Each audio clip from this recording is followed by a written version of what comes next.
जय भोलेनाथ, जय कैलाशपति, जय नीलकंठ महादेव।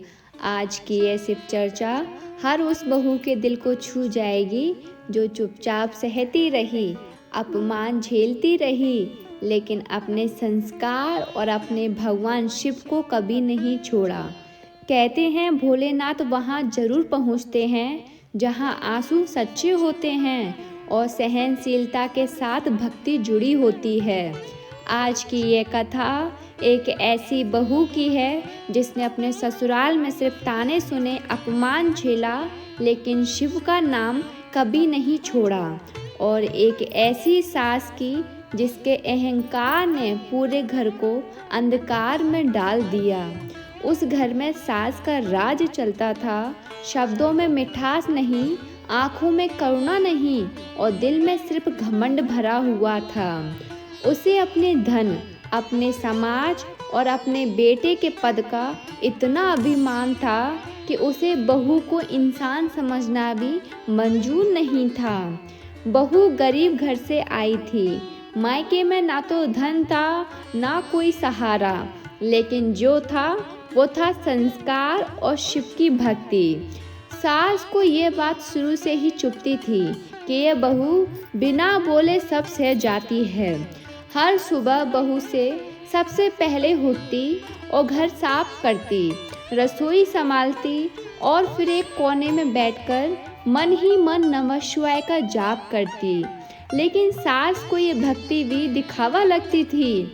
वे ताना मारती, भक्ति से पेट नहीं भरता, काम किया करो।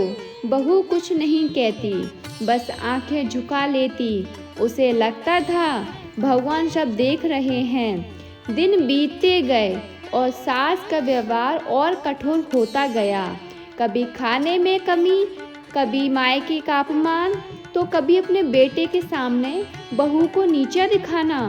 बहू कई बार अंदर ही अंदर टूट जाती, लेकिन हर रात शिवजी की तस्वीर के सामने बैठकर अपने आंसू बहा देती।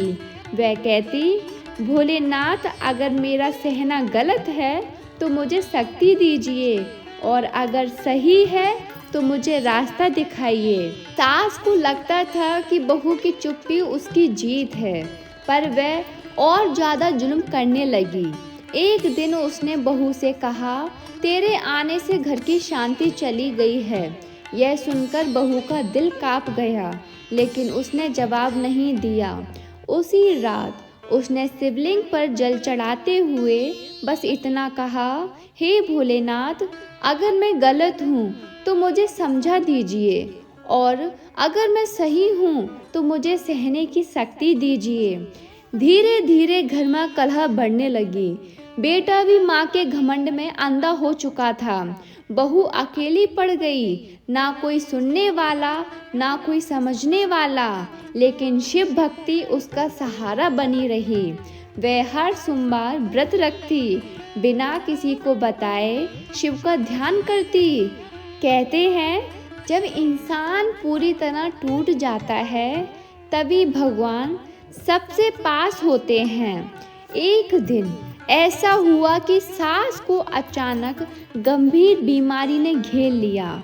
बड़े बड़े डॉक्टर बुलाए गए, पैसे बहाए गए, लेकिन आराम नहीं मिला। सास का घमंड और डर में बदलने लगा। वही बहू जिसे वह तुच्छ समझती थी, दिन रात उसकी सेवा में लगी रही। दवा, पानी, पूजा सब कुछ वही कर रही थी, बिना किसी शिकायत के। बीमारी की रातों में सास को नींद नहीं आती थी। अंधेरे में उसे अपनी ही कठोर आवाज़ें सुनाई देती। उसे पहली बार एहसास हुआ कि उसने किसे सताया। जिस बहू को उसने कमज़ोर समझा वही उसकी ढाल बनकर खड़ी थी।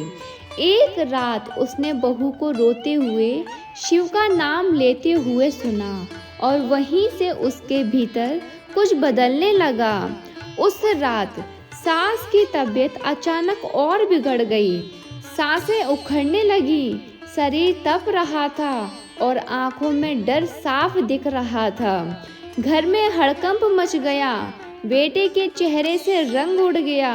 नौकर चाकर घबरा गए, लेकिन वही बहू जिसे हमेशा कमज़ोर समझा गया था, पूरे संयम के साथ खड़ी रही।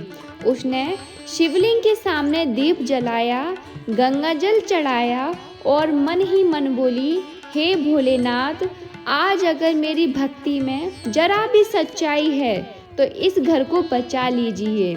उसके हाथ कांप रहे थे, लेकिन आस्था अडिग थी। सास बिस्तर पर पड़ी पड़ी बहू को देख रही थी। उसे याद आ रहा था कि कैसे उसने इसी बहू को ताने दिए थे, कैसे अपमान किया था, कैसे हर बार उसे चुप देखकर और ज़्यादा कठोर हो गई थी। आज वही बहू उसके सिरहाने बैठी थी, माथा सहला रही थी और हर सांस के साथ शिव का नाम ले रही थी। सास की आंखों में आंसू बह निकले। पहली बार उसे लगा कि ताकत ऊंची आवाज नहीं, सहनशीलता में होती है। रात के तीसरे पहर सास को हल्का सा झपकी जैसा कुछ हुआ। उसने देखा एक शांत स्वर, एक उजली छवि और कानों में गूंजता एक ही नाम, शिव शिव शिव। वह घबरा कर जागी, पसीने से लथपथ होकर, शरीर कांपते होठ और कांपती आवाज में उसने बहू को पुकारा। बहू दौड़ कर आई। सास ने उसका हाथ कसकर पकड़ लिया, जैसे डरती हो कि कहीं यह हाथ छूट न जाए। कांपती आवाज में सास बोली, मैंने तुझे बहुत सताया है। ये शब्द बोलना उसके लिए बीमारी से भी कठिन था। बरसों का घमंड टूट रहा था। बहू की आंखों से आंसू बह निकले, लेकिन उसने कुछ नहीं कहा। उसने बस सिर झुका लिया। सास ने आगे कहा, अगर मैं बच गई तो तुझसे माफ़ी मांगूंगी सच में। उस पल कमरे में एक अजीब सी शांति छा गई, जैसे किसी ने भार हल्का कर दिया हो। अगली सुबह डॉक्टर आए। जांच के बाद उन्होंने हैरानी से कहा, स्थिति में सुधार है, अब खतरा टल रहा है। सब एक दूसरे का मुंह देखने लगे। किसी को समझ नहीं आ रहा था कि अचानक कैसे हुआ। बहू ने चुपचाप शिवलिंग पर जल चढ़ाया और आंखें बंद कर ली। वह जानती थी यह दवा का नहीं, दया का फल है। बीमारी के बाद सांस पूरी तरह बदल गई थी। उसका स्वर धीमा हो गया, आंखों में कठोरता की जगह पश्चाताप आ गया। वह बहू को पास बैठाकर बातें करती, उसका हाल पूछती। बेटा ये सब देखकर अचंभित था। उसे एहसास हुआ कि जिस माँ के घमंड को वह सही समझता रहा, वही घर को तोड़ रहा था, और जिस बहू को वह चुप रहने वाली समझता था, वही घर की रीढ़ थी। एक दिन सास ने पूरे घर के सामने बहू से कहा, मैंने तुझे कभी बेटी नहीं समझा, लेकिन तूने मुझे माँ बनकर दिखाया। यह सुनते ही बहू फूट फूट कर रो पड़ी। बरसों से दवा दर्द आंसुओं में बह निकला। उसने कहा, मैंने कभी बदलने की नहीं सोची, बस शिव पर छोड़ दिया। उस वाक्य में ना शिकायत थी, ना गर्व, बस सच्चाई थी। इसके बाद घर में बदलाव साफ दिखने लगा। ताने बंद हो गए, आवाजें धीमी हो गईं और हर सोमवार सास खुद बहू के साथ शिव पूजन करने लगी। वह कहती, जिस भगवान ने मुझे घमंड से बचाया, उसी के चरणों में अब जीवन रखूंगी। गांव में लोग इस बदलाव की चर्चा करने लगे। कहते थे, इस घर में शिव का वास है। बीमारी के बाद घर का वातावरण बदलना जरूर था, लेकिन भोलेनाथ अभी अंतिम परीक्षा बाकी रखते हैं। कुछ ही दिनों में बेटे का काम में अचानक से बड़ा नुकसान हो गया। जिस पद पर और जिस प्रतिष्ठा पर उसे गर्व था, वही एक झटके में डगमगा गई। दफ्तर से नोटिस आया, लोग मिलने से कतराने लगे। वही बेटा जो कभी माँ के घमंड के साथ खड़ा रहता था, आज रातों को सो नहीं पा रहा था। उसे पहली बार समझ आया कि अहंकार का सहारा कितना खोखला होता है। उस कठिन समय में बहू ने किसी को दोष नहीं दिया। उसने घर के खर्चे सहेजे, अपने गहने तक गिरवी रखने की बात की और हर रात शिवलिंग के सामने बैठकर कहा, हे भोलेनाथ, ये घर आपका है, हम तो बस माध्यम हैं। आपकी आवाज़ में डर नहीं था पर भरोसा था। सास ये सब चुपचाप देखती रहती। उसे हर दिन अपने पुराने शब्द याद आते और मन भीतर ही भीतर कांप जाता। एक दिन गांव में पंचायत बैठी। बेटे के मामले पर बातें होने लगी। कुछ लोगों ने पुराने झगड़े, पुराने तानों को छाला। माहौल गर्म होने लगा। तभी बहू आगे आई।